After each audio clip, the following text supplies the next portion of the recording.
ਉਹਨੂੰ ਕਿਹਾ ਵੀ ਇਹ ਜਿਹੜਾ ਇਹਨਾਂ ਨੇ ਇਸ ਇੰਸਟੀਚਿਊਟ ਨੇ ਸ਼ਾਰਟ ਸੈਲਰ ਦੇ ਥੱਲੇ ਰਿਪੋਰਟ ਕੱਢੀ ਹੈ, ਹਿੰਡਨਬਰਗ ਰਿਸਰਚ ਰਿਪੋਰਟ, ਉਹਨੇ ਸਾਬਤ ਕਰ ਦਿੱਤਾ ਹੈ ਕਿ ਅਡਾਨੀ ਅੱਜ ਤੱਕ ਦੀ ਕਾਰਪੋਰੇਟ ਹਿਸਟਰੀ ਦਾ ਸਭ ਤੋਂ ਵੱਡਾ ਕੌਣ ਆਰਟਿਸਟ ਹੈ।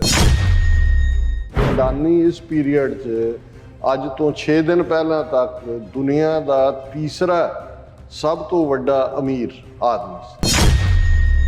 ਹਿੰਡਨਬਰਗ ਰਿਸਰਚ ਰਿਪੋਰਟ ਨੇ ਅਡਾਨੀਆਂ ਬਾਰੇ ਇਹ ਰਿਪੋਰਟ ਕੱਢੀ ਔਰ 106 ਪੇਜ ਦੀ ਇਹ ਰਿਪੋਰਟ ਹੈ 2 ਸਾਲ ਦੀ ਇਨਵੈਸਟੀਗੇਸ਼ਨ ਤੋਂ ਬਾਅਦ ਕਿ ਇਹ ਕਿੰਨਾ ਵੱਡਾ ਫਰਾਡ ਨੇ, ਕਿਵੇਂ ਆਰਟੀਫਿਸ਼ੀਅਲ ਜਿਹੜੇ ਨੇ ਉਹ ਕੰਮ ਚੱਕੇ ਹੋਏ ਨੇ। ਉਹਦਾ ਨਤੀਜਾ ਹੈ ਕਿ ਕਈ ਲੱਖ ਕਰੋੜ ਦਾ ਥੱਲਾ ਲੱਗਾ, ਤੀਸਰੇ ਅਮੀਰ ਬੰਦੇ ਚੋਂ ਨਿਕਲ ਕੇ ਥੱਲੇ 7ਵੇਂ ਤੇ ਆ ਗਿਆ। ਹੁਣ ਇਹ ਬਲੱਡ ਬਾਥ ਹੈ ਜਿੱਥੇ ਜਿਹੜੇ ਇਨਵੈਸਟਰ ਨੇ ਉਹਨਾਂ ਦੇ hundreds of millions of dollars ਉਹ ਪਲਾਂ ਦੇ ਵਿੱਚ ਹੀ ਗਾਇਬ ਹੋ ਰਹੇ ਨੇ। ਉਹਨਾਂ ਨੇ ਕਿਹਾ ਆਪੋਜੀਸ਼ਨ ਨੇ ਕਿ ਡਿਸਕਸ਼ਨ ਰੱਖੋ, ਆਲ ਪਾਰਟੀ ਮੀਟ 'ਚ ਉਹਨਾਂ ਨੇ ਇਹ ਅਡਾਨੀ ਸਟਾਕ ਕ੍ਰੈਸ਼ ਨੇ LIC ਔਰ ਭਾਰਤ ਦੇ ਕਿੰਨੇ ਹੋਰ ਅਦਾਰੇ ਉਹਨਾਂ ਦੇ ਸ਼ੇਅਰ ਔਰ ਸਾਰੇ ਕਿਵੇਂ ਖਾ ਲੈ ਰਹੇ।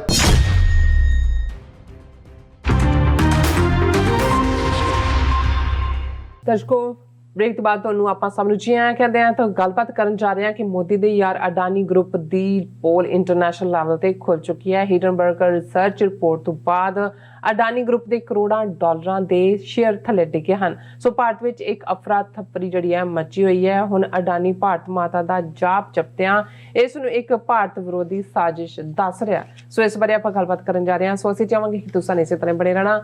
ਦੇਖਣ ਸੁਣਨ ਲਈ ਲਿਖਣ ਲਈ ਤੁਹਾਡਾ ਸਭ ਦਾ ਬਹੁਤ ਬਹੁਤ ਧੰਨਵਾਦ ਹੈ ਜੀ। ਡਾਕਟਰ ਸਾਹਿਬ ਕੀ ਵਿਚਾਰ ਨੇ? ਦੇਖੋ, ਪੰਜਾਬੀ 'ਚ ਅਸੀਂ ਇਹ ਸੁਣਦੇ ਹੁੰਦੇ ਸੀ ਕਿ 100 ਦਿਨ ਚੋਰ ਦਾ, ਇੱਕ ਦਿਨ ਸਾਧ ਦਾ। ਸੋ ਅਡਾਨੀਆਂ ਨੇ ਜਿਵੇਂ ਉਡਾਨ ਲਾਈ RSS ਦੇ ਖੰਭਾਂ ਦੇ ਉੱਤੇ ਔਰ ਕਿਵੇਂ ਬਿਲਕੁਲ ਜਿਨ੍ਹਾਂ ਦੀ ਹੋਂਦ ਤੱਕ ਨਹੀਂ ਸੀ ਵਪਾਰਕ ਪਾਰਟ 'ਚ, ਜੇ ਅਸੀਂ ਰਾਫੇਲ ਡੀਲ ਦੇਖੀਏ ਜਿਹੜੀ 60,000 ਕਰੋੜ ਦੀ ਇਹਨਾਂ ਨੂੰ ਦਵਾਈ, ਇਹਨਾਂ ਦਾ ਕੋਈ ਐਕਸਪੀਰੀਅੰਸ ਹੀ ਨਹੀਂ ਜਿਹਦੇ 'ਚ ਕਿ ਇਹਨਾਂ ਨੇ ਕਦੇ ਜਹਾਜ਼ ਜਾਂ ਈਵਨ ਇਸ ਫੀਲਡ 'ਚ ਪੈਰ ਵੀ ਰੱਖਿਆ ਹੋਏ। 30,000 ਕਰੋੜ ਦਾ ਸਿੱਧਾ ਇਹਨਾਂ ਨੂੰ ਫਾਇਦਾ ਪਹੁੰਚਾਉਣਾ। ਹਰ ਅਦਾਰਾ, ਉਹ ਤੁਹਾਡੀ ਰੇਲਵੇ ਹੋਏ ਔਰ ਦੂਜਾ, ਹੁਣ ਤਾਂ ਇਹ ਹੈ ਕਿ ਉਹਨਾਂ ਦੀ ਜਦੋਂ ਮੈਂ ਲਿਸਟ ਦੇਖੀ ਕਿ ਹਰ ਫੀਲਡ 'ਚ 72 ਤੋਂ 80 ਜਿਹੜੀਆਂ ਨੇ ਪੈਟਰੋਲੀਅਮ, ਗੈਸ, ਈਵਨ ਫੂਡ, ਇਹ ਜਿਹੜੇ 3 ਖੇਤੀ ਕਾਨੂੰਨ ਬਣਾਏ ਸੀ ਇਹ ਅਡਾਨੀਆਂ ਲਈ ਬਣਾਏ ਸੀ ਪੰਜਾਬ, ਕਿਉਂਕਿ ਇਹਨਾਂ ਦੇ ਸਾਈਲੋ ਵੱਡੇ ਲੈਵਲ ਦੇ ਉੱਤੇ, ਜਿਵੇਂ ਅਮਰੀਕਾ ਦੇ ਵਿੱਚ ਬਿਲ ਗੇਟਸ ਨੇ ਕਿੰਨੇ ਲੱਖ ਏਕੜ ਜ਼ਮੀਨ ਜਿਹੜੀ ਹੈ ਉਹ ਖਰੀਦੀ ਹੈ, ਕਿਉਂਕਿ ਇਹ ਜਿਹੜੇ ਸਾਰੇ ਹੀ ਧਨਾੜ ਕਿਸਮ ਦੇ ਲੋਕ ਨੇ, ਇਹ ਹੁਣ ਅਲਟੀਮੇਟਲੀ ਇਹਨਾਂ ਨੂੰ ਲੱਗਦਾ ਹੈ ਵੀ ਫੂਡ ਇੱਕ ਐਸਾ ਰਹਿ ਗਿਆ ਔਰ ਜ਼ਮੀਨਾਂ ਨੂੰ ਕਾਬੂ ਕਰੋ। ਸੋ ਅਡਾਨੀਆਂ ਨੂੰ ਜਿਵੇਂ ਉਡਾਨ ਮੋਦੀ ਨੇ, ਔਰ ਉਹ ਜਹਾਜ਼ ਅਜੇ ਵੀ ਦੇਖਿਆ ਜਾ ਸਕਦਾ ਕਿ ਮੋਦੀ ਜਦੋਂ ਗੁਜਰਾਤ ਦਾ ਚੀਫ ਮਿਨਿਸਟਰ ਸੀ ਉਦੋਂ ਵੀ ਉਹਨੂੰ ਜਹਾਜ਼ ਅਡਾਨੀਆਂ ਨੇ ਪ੍ਰੋਵਾਈਡ ਕੀਤੇ ਔਰ ਉਹਨਾਂ ਦੀ ਸਾਰਾ ਕੈਂਪੇਨ ਵੀ ਫਾਈਨੈਂਸ ਕੀਤਾ। ਔਰ ਬਾਕੀ ਕਿੰਨਾ ਪੈਸਾ ਇਹਨਾਂ ਦੀ ਹਿੱਸਾ ਪੱਤੀ ਕੀ ਹੈ ਮੋਦੀ ਦੇ ਨਾਲ ਜਾਂ ਅਮਿਤ ਸ਼ਾਹ ਦੇ ਨਾਲ ਜਾਂ RSS ਨੂੰ ਕੀ ਕਰ ਰਹੇ ਨੇ, ਉਹ ਇਸ ਤੋਂ ਹੀ ਅੰਦਾਜ਼ਾ ਲਾਇਆ ਜਾ ਸਕਦਾ ਹੈ ਕਿ ਕਿਵੇਂ ਬਾਕੀ ਸਾਰੇ ਹੀ ਜਿਹੜੇ ਐਂਟਰਪ੍ਰਾਈਜ਼ਿੰਗ ਲੋਕ, ਮਾਰਵਾੜੀ, ਸਿੰਧੀ, ਦੂਜੇ ਤੀਜੇ, ਉਹ ਇੱਕ ਪਾਸੇ ਛੱਡ ਕੇ, ਜਾਂ ਪੰਜਾਬ ਦੇ ਹਿੰਦੂ ਵਪਾਰੀਆਂ ਨੂੰ ਵੀ ਕਦੇ ਇਹ ਨਹੀਂ ਸੁਝਿਆ ਹੈ ਕਿ ਭਾਈ ਅਸੀਂ ਪ੍ਰੀ 47 ਪੀਰੀਅਡ ਦੇ ਵਿੱਚ ਕਿਸ ਲੈਵਲ ਦੇ ਉੱਤੇ ਉਹਨਾਂ ਦੀ ਪ੍ਰੈਜ਼ੈਂਸ ਸੀ ਜਿਹੜੀ ਹੈ ਉਹ ਇੰਡਸਟਰੀ ਦੇ ਵਿੱਚ, ਕਿਵੇਂ ਅਸੀਂ ਸਾਨੂੰ ਜਿਹੜਾ ਉਹਨਾਂ ਨੇ ਹਾਸ਼ੀਏ ਤੇ ਕੀਤਾ। ਪਰ ਉਹਨਾਂ ਸਾਰਿਆਂ 'ਚੋਂ ਵੀ ਅੰਬਾਨੀ, ਅਡਾਨੀ, ਫਿਰ ਲਫ਼ਜ਼ ਕਿਸੇ ਜ਼ਮਾਨੇ 'ਚ ਕਾਂਗਰਸ ਦੇ ਰੂਲ ਵੇਲੇ ਬਿਰਲਾ ਟਾਟਾ ਦੀ ਗੱਲ ਹੁੰਦੀ ਸੀ, ਟਾਟਾ ਜ਼ਾਹਰ ਹੈ ਪਾਰਸੀ ਵੀ ਸਾਰੇ ਪਾਸੇ ਰੱਖ, ਔਰ ਕਿਸ ਲੈਵਲ ਤੇ ਇਹਨੂੰ ਚੜਾਇਆ। ਪਰ ਇੱਕ ਤਾਂ ਇਹ ਲੱਗਦਾ ਸੀ ਵੀ ਮੁਲਕ ਨੂੰ ਵੇਚ ਰਹੇ ਨੇ, ਵੇਚ ਕੇ ਜਿਹੜਾ ਉਹ ਮੋਦੀ ਐਂਡ ਕੰਪਨੀ ਇਹਨਾਂ ਨੂੰ ਬਣਾ ਰਹੇ ਨੇ। ਪਰ ਕਿਸ ਲੈਵਲ ਦਾ ਫਰਾਡ ਇੰਟਰਨੈਸ਼ਨਲ ਲੈਵਲ ਤੇ ਹੋ ਰਿਹਾ, ਕਿਉਂਕਿ ਗੱਲ ਤਾਂ ਖਾਲੀ ਭਾਰਤ ਵਿਚਲੀ ਇੰਡਸਟਰੀ ਜਾਂ ਭਾਰਤੀ ਸੌਦਿਆਂ ਦੇ ਵਿੱਚ ਹੀ ਇਹਨਾਂ ਦਾ ਕੋਈ ਅਡਾਨੀਆਂ ਦੇ ਕੰਮ ਦੀ ਗੱਲ ਤਾਂ ਨਹੀਂ ਸੀ।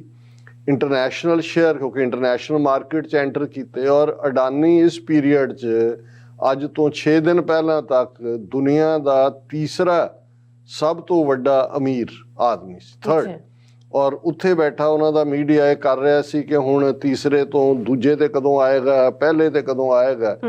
ਤੇ ਅਚਾਨਕ ਜਿਵੇਂ ਇਹ ਹੁੰਦਾ ਹੈ ਕਿ ਬੋਲਟ ਫਰੋਮ ਦਾ ਬਲੂ ਹੈ ਜੀ, ਕਿ ਉਹ ਐਨ ਉੱਤੋਂ ਝਟਕਾ ਲੱਗਾ ਔਰ ਜ਼ਮੀਨ ਦੇ ਉੱਤੇ ਪਲਟਦੇ ਆ। ਅੱਜ ਜਦੋਂ ਅਸੀਂ ਪਿਛਲੇ 3 ਦਿਨ ਤੋਂ ਗੱਲ ਕਰ ਰਹੇ ਹਾਂ ਸਾਰੇ ਪਾਸੇ, ਕਿੰਨੇ ਲੱਖ ਕਰੋੜ ਰੁਪਈਆ ਜਿਹੜਾ ਉਹ ਸ਼ੇਅਰ ਮਾਰਕੀਟ ਦਾ ਉੱਡ ਗਿਆ, ਸ਼ੇਅਰ ਕਿੰਨੇ ਥੱਲੇ ਡਿੱਗ ਪਏ। ਕੋਈ ਕਹਿੰਦਾ ਹੈ ਜੀ ਐਸਾ ਕਿਹੜਾ ਇਹਨਾਂ ਨੇ ਆਪਣੇ ਤਾਂ ਘੜੇ ਹੋਏ ਨੇ ਵੀ ਅਗਨੀਬਾਨ ਹੈ, ਇਹ ਫਲਾਣਾ ਅਰਜਨ ਛੱਡਦਾ ਸੀ ਅੱਗ ਲੱਗ ਜਾਂਦੀ ਸੀ, ਇਹ ਨਿਊਕਲੀਅਰ ਇਹਨਾਂ ਨੇ ਹੁਣ ਬਣਾਏ, ਉਹ ਸਾਡੇ ਅਗਨੀਬਾਨ ਨਿਊਕਲੀਅਰ ਹੀ ਸੀ, ਉਹ ਜਿਹੜੇ ਉਹ ਨਿਊਕਲੀਅਰ ਟਿਪਡ ਐਰੋ ਸੀ ਜਿਹੜਾ ਅਰਜਨ ਛੱਡਦਾ ਹੁੰਦਾ ਸੀ। ਹੁਣ ਆਮ ਲੋਕਾਂ ਨੂੰ ਸਮਝ ਨਹੀਂ ਆ ਰਹੀ। ਵੈਸੇ ਤਾਂ ਮੈਨੂੰ ਵੀ ਸਮਝਣਾ ਥੋੜਾ ਜਿਹਾ ਔਖਾ ਹੁੰਦਾ ਕਿਉਂਕਿ ਸ਼ੇਅਰ ਮਾਰਕੀਟ ਤੇ ਪੈਸੇ ਧਨਾੜ ਬਣਾਉਣ ਵਾਲੇ ਕਿਵੇਂ ਕੀ ਕਰਦੇ ਨੇ, ਕਿਵੇਂ ਹਾਈਪਰ ਕਰਦੇ ਨੇ, ਕਿਵੇਂ ਉਹਨੂੰ ਥੱਲੇ ਕਰਦੇ ਨੇ।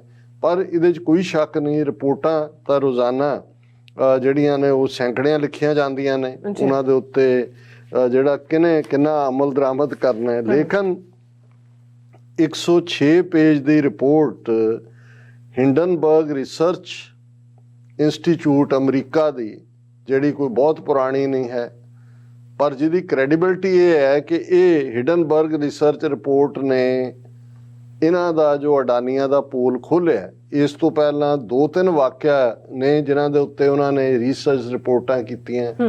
ਇੱਕ ਚਾਈਨੀਜ਼ ਵੱਡੀ ਕੰਪਨੀ, ਉਸ ਤੋਂ ਪਹਿਲਾਂ ਅਮਰੀਕਾ ਦੀਆਂ 2 ਕੰਪਨੀਆਂ, ਔਰ ਇਹ ਤਿੰਨੋਂ ਹੀ ਜਿਹੜੀਆਂ ਨੇ ਜਿਨ੍ਹਾਂ ਦੀ ਇਹਨਾਂ ਨੇ ਪੂਲ ਖੋਲ੍ਹਿਆ ਕਿ ਭਾਈ ਇਹ ਕਿੱਡੇ ਬੇਈਮਾਨ ਨੇ, ਕਿਸ ਲੈਵਲ ਦੇ ਝੂਠੇ ਜਿਹੜੇ ਨੇ ਉਹਨੂੰ ਬਿਲਟ ਕੀਤਾ ਜਾਂਦਾ ਸ਼ੇਅਰਾਂ ਨੂੰ, ਉਹ ਤਿੰਨੋਂ ਹੀ ਕੰਪਨੀਆਂ ਬੈਂਕਰਪਟ ਹੋ ਗਈਆਂ। ਕਿ ਵੀ ਅਲਟੀਮੇਟਲੀ ਜਦੋਂ ਇੱਕ ਵਾਰ ਤੁਹਾਡੀ ਇਸ ਲੈਵਲ ਦੀ ਇਹ ਹਿੰਡਨਬਰਗ ਰਿਸਰਚ ਇੰਸਟੀਚਿਊਟ ਦੀ ਕ੍ਰੈਡੀਬਿਲਿਟੀ ਹੈ।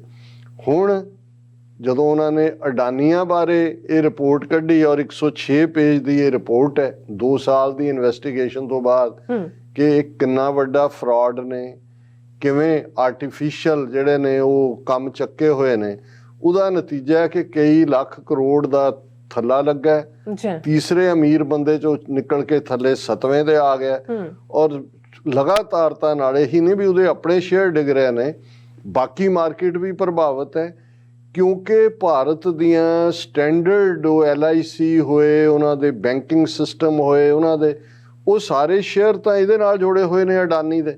ਔਰ ਇਸ ਵੇਲੇ ਇੱਕ ਤਰਥਲੀ ਮਚੀ ਹੋਈ ਹੈ। ਜੇ ਇਹ ਕਹਿਣਾ ਹੋਏ ਕਿ ਫਾਈਨੈਂਸ਼ੀਅਲ ਮਾਰਕੀਟ 'ਚ ਜਾਂ ਸ਼ੇਅਰ ਮਾਰਕੀਟ 'ਚ ਉਹਨੂੰ ਬਲੱਡ ਬਾਥ ਕਹਿੰਦੇ ਨੇ, ਅਸਲ ਅਦਰਵਾਈਜ਼ ਤਾਂ ਅਸੀਂ ਖੂਨ ਖਰਾਬਾ, ਅਦਰਵਾਈਜ਼ ਹੁਣ ਇਹ ਬਲੱਡ ਬਾਥ ਹੈ ਜਿੱਥੇ ਜਿਹੜੇ ਇਨਵੈਸਟਰ ਨੇ ਉਹਨਾਂ ਦੇ hundreds of millions of dollars ਉਹ ਪਲਾਂ ਦੇ ਵਿੱਚ ਹੀ ਗਾਇਬ ਹੋ ਰਹੇ ਨੇ। ਔਰ ਅਡਾਨੀ ਜਿਹੜਾ ਪਹਿਲੇ ਤਾਂ ਉਹਨਾਂ ਨੇ ਧਮਕੀ ਇਹ ਦਿੱਤੀ ਕਿ ਜੀ ਇਹ ਸਾਨੂੰ ਬਦਨਾਮ ਕਰਨ ਲਈ ਅਸੀਂ ਕਾਨੂੰਨੀ ਕਾਰਵਾਈ ਕਰਾਂਗੇ, ਔਰ ਹਿੰਡਨਬਰਗ ਵਾਲਿਆਂ ਨੇ ਕਿਹਾ ਮੋਸਟ ਵੈਲਕਮ, ਅਸੀਂ ਤਾਂ ਚਾਹੁੰਦੇ ਹਾਂ ਤੁਸੀਂ ਆਓ, ਅਦਾਲਤ 'ਚ ਆਓ ਔਰ ਅਸੀਂ ਤੁਹਾਨੂੰ। ਹੁਣ ਉਹਨਾਂ ਦੀ 106 ਪੇਜ ਦੀ ਰਿਪੋਰਟ ਜਿਹੜੀ ਇਹਨਾਂ ਨੇ ਹਿੰਡਨਬਰਗ ਇੰਸਟੀਚਿਊਟ ਨੇ ਕੱਢੀ, ਉਹਦੇ ਜਵਾਬ ਦੇ ਵਿੱਚ ਇਹਨਾਂ ਨੇ ਪਹਿਲਾਂ ਤਾਂ ਬਿਆਨ ਦਾਗਿਆ, ਫਿਰ ਲੀਗਲ ਧਮਕੀ ਦਿੱਤੀ। ਹੁਣ ਅੱਜ ਉਹਨਾਂ ਨੇ 413 ਪੇਜ ਦਾ ਰਿਸਪੌਂਸ ਦਿੱਤਾ ਹੈ ਕਿ ਜੀ ਇਹ ਇਵੇਂ ਹੈ ਉਵੇਂ ਹੈ। ਔਰ ਉਹਦੇ 'ਚ ਹੁਣ ਮੈਂ ਇਹ ਦੇਖ ਰਿਹਾ ਸੀ ਵੀ ਜਦੋਂ ਇੰਨਾ ਵੱਡਾ ਫਰਾਡ ਐਕਸਪੋਜ਼ ਹੋਇਆ ਕਿ ਬਈ ਇਹ ਕਿੱਥੇ ਜਾਣਗੇ। ਔਰ ਉਹ ਇੱਕ ਜਿਹੜੀ ਪੋਪੂਲਰ ਸੇਇੰਗ ਅੰਗਰੇਜ਼ੀ ਜ਼ਬਾਨ ਦੇ ਵਿੱਚ ਹੈ ਕਿ ਵੀ ਪੈਟਰੀਓਟਿਜ਼ਮ ਇਜ਼ ਦਾ ਲਾਸਟ ਰੈਫਿਊਜ ਆਫ ਦਾ ਸਕੌਂਡਰਲਸ, ਕਿ ਜਿਹੜੇ ਸਕੌਂਡਰਲ ਬੇਈਮਾਨ ਝੂਠੇ ਠੱਗ ਕਿਸਮ ਦੇ ਲੋਕ ਨੇ ਉਹਨਾਂ ਦਾ ਅਖੀਰਲਾ ਜਿਹੜਾ ਰੈਫਿਊਜ ਹੈ, ਉਹਨਾਂ ਦੀ ਸ਼ਰਨ ਹੈ ਜਾਂ ਉਹਨਾਂ ਦਾ ਠਿਕਾਣਾ ਹੈ, ਉਹ ਪੈਟਰੀਓਟਿਜ਼ਮ ਹੁੰਦਾ ਕਿ ਵੀ ਤੁਸੀਂ ਦੇਸ਼ ਭਗਤੀ, ਮੁਲਕ ਪ੍ਰਸਤੀ, ਕਿ ਜੀ ਇਹ ਸਾਡੀ ਅਸੀਂ ਮੁਲਕ ਪ੍ਰਸਤ, ਉਹਦੇ ਥੱਲੇ ਉਹ ਜਾ ਕੇ ਲੁਕ ਜਾਂਦੇ ਨੇ। ਔਰ ਐਗਜ਼ੈਕਟਲੀ ਕਿਉਂਕਿ ਇਹਨਾਂ ਪਿਛਲੇ 3 ਦਿਨਾਂ ਚੋਂ ਜਿਹੜਾ ਸਾਰਾ ਗੋਦੀ ਮੀਡੀਆ ਹੈ ਉਹਨਾਂ ਨੂੰ ਸੱਪ ਸੁੰਘਿਆ ਹੋਇਆ, ਕੋਈ ਡਿਸਕਸ਼ਨ ਕੋਈ ਦੂਜਾ ਨਹੀਂ। ਬਾਕੀ ਜੋ ਇੰਡੀਅਨ ਸਿਸਟਮ ਜਿਸ ਲੈਵਲ ਦੇ ਉੱਤੇ BBC ਡਾਕੂਮੈਂਟਰੀ ਰਾਹੀਂ ਐਕਸਪੋਜ਼ ਹੋਇਆ, ਉਹਦੇ 'ਚ ਅਸੀਂ ਦੇਖ ਰਹੇ ਹਾਂ ਕਿ ਵੀ ਹੁਣ ਈਵਨ ਐਲਨ ਮਸਕ ਦੇ ਉੱਤੇ ਵੀ ਇਹਨਾਂ ਨੇ ਦਬਾਅ ਪਾ ਕੇ ਜਿਹੜਾ ਉਹਨੂੰ ਉਹਦੇ 'ਚੋਂ ਕਢਾਉਣ ਦੀ ਲਾਈਨ ਹੈ। BBC ਡਾਕੂਮੈਂਟਰੀ ਦੇ ਦੋਨੋਂ ਪਾਰਟ ਲੱਗ ਰਿਹਾ ਵੀ ਉਹ ਅੰਡਰ ਪ੍ਰੈਸ਼ਰ ਆ ਰਿਹਾ।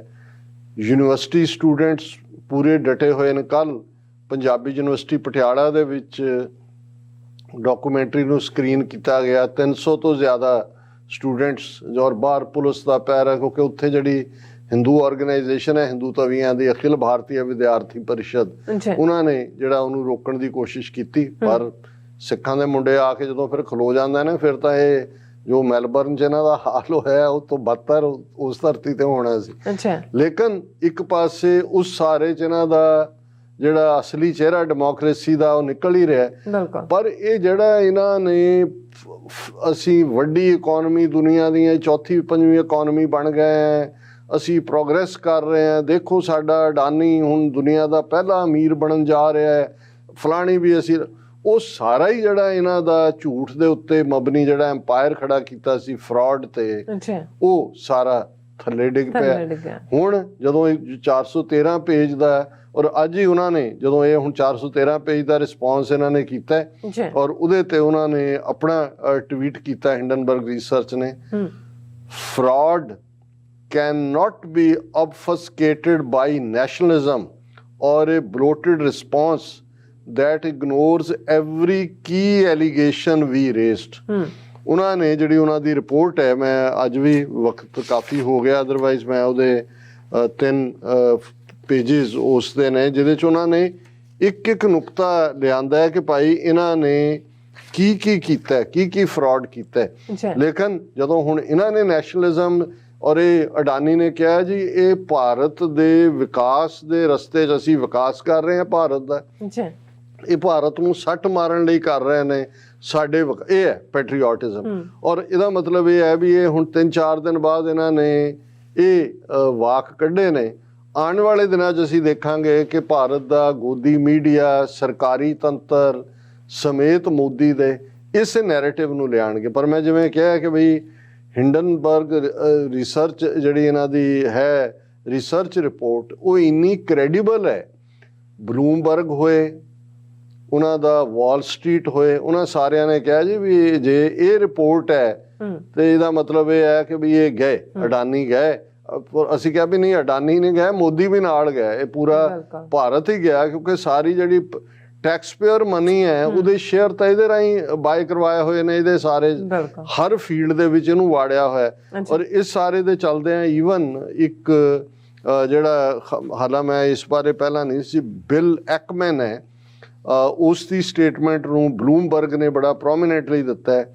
Bill Ackman says short sellers report accusing Adani Group of pulling the largest con in corporate history is highly credible. ਹੁਣ ਕੌਣ ਅਸੀਂ ਸਮਝ ਸਕਦੇ ਹਾਂ, ਕੱਲਾ ਬੇਈਮਾਨ, ਝੂਠਾ, ਠੱਗ, ਬਦਮਾਸ਼, ਉਹ ਸਭ ਨੂੰ ਜੋੜੋ, ਚਲਾਕ, ਉਹ ਕੌਣ ਬਣਦਾ। ਉਹਨੇ ਕਿਹਾ ਵੀ ਇਹ ਜਿਹੜਾ ਇਹਨਾਂ ਨੇ ਇਸ ਇੰਸਟੀਚਿਊਟ ਨੇ ਸ਼ਾਰਟ ਸੈਲਰ ਦੇ ਥੱਲੇ ਰਿਪੋਰਟ ਕੱਢੀ ਹੈ, ਹਿੰਡਨਬਰਗ ਰਿਸਰਚ ਰਿਪੋਰਟ, ਉਹਨੇ ਸਾਬਤ ਕਰ ਦਿੱਤਾ ਹੈ ਕਿ ਅਡਾਨੀ ਅੱਜ ਤੱਕ ਦੀ ਕਾਰਪੋਰੇਟ ਹਿਸਟਰੀ ਦਾ ਸਭ ਤੋਂ ਵੱਡਾ ਕੌਨ ਆਰਟਿਸਟ ਹੈ, ਸਭ ਤੋਂ ਵੱਡਾ ਕੌਨ। ਇਹ ਬਿਲ ਐਕਮੈਨ ਕਹਿ ਰਿਹਾ ਹੈ, Adani group of pulling the largest con in corporate history. ਔਰ Pershing Square's Bill Ackman found Hindenburg research report on Adani Group companies highly credible and extremely well researched. उन्होंने कहा बहुत credible report है, 2 साल तो well researched. He said in a Twitter post, less than 2 days after the American short seller swipe at the Indian conglomerate shaved $12 billion off its market value.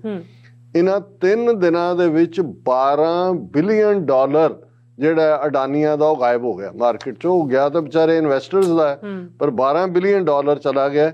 ਔਰ ਇਹ ਜਿਹੜਾ ਉਹਦੇ ਚ ਐਕਮੈਨ ਨੇ ਕਿਹਾ, Adani's response to Hindenburg research is the same as Herbalife's response to our original 350 page presentation. ਉਹ ਕਿਉਂਕਿ ਆਪ ਵੀ ਜਿਹੜਾ ਆਪਣੀ ਇਲਫੇਟਡ ਸ਼ਾਰਟ ਸੈਲਿੰਗ ਕੈਂਪੇਨ ਸੀ ਜਿਹੜੀ 5 ਸਾਲ ਚੱਲੀ, ਲੇਕਿਨ ਜੋ ਹੀ ਇਹ ਰਿਪੋਰਟ ਆਈ ਸੀ ਉਦੋਂ ਕਿ ਇਹਨਾਂ ਦਾ ਥੱਲਾ ਲੱਗ ਗਿਆ ਸੀ।